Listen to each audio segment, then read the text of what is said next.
Sekilas Cuan hari ini. Podcast episode ini terselenggara berkat kerjasama dengan GoTrade Indonesia. Hai Sobat Medio, Podcast Cuan cari untung bareng teman balik lagi nih. Hari ini gue mau ngebahas cara konsisten mencapai merdeka finansial. Bisa nggak ya? Siapa yang setelah pensiun mau tetap punya income buat ngebiayain kebutuhan sehari-hari? Pasti banyak yang kepikiran, gimana ya caranya? Nah, biar nggak sekedar wacana nih, yuk simak terus episode ini ya.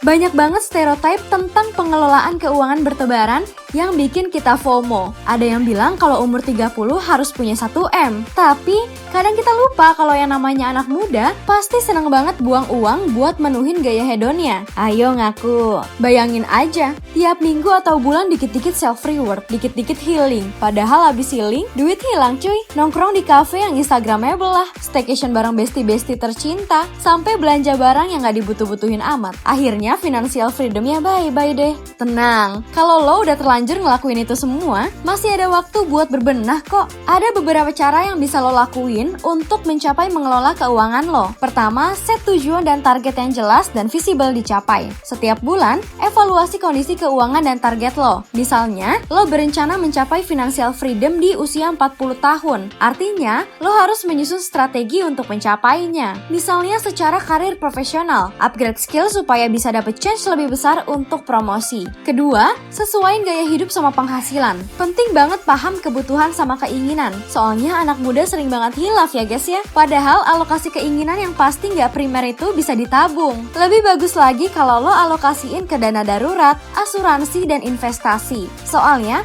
proses mencapai financial freedom itu kadang emang ada aja rintangan yang gak terduga. Dan pasti gak instan. Ada sih, mie instan. Masih ada cara lain gak sih? Yap, tak lain tak bukan adalah mendapatkan passive income melalui investasi. Investasinya juga tetap pakai uang dingin ya. Namanya investasi pasti ada untung ada rugi. Psikologi lo juga udah harus siap ngatasin resiko bahkan menunggu. Investasi itu membosankan karena ada kalanya literally nunggu aja, which is ya demi return yang lebih besar. Ya, setidaknya ini ada returnnya selama prosesnya benar. Nggak kayak nunggu kepastian dari chat yang nggak dibalas gebetan sih.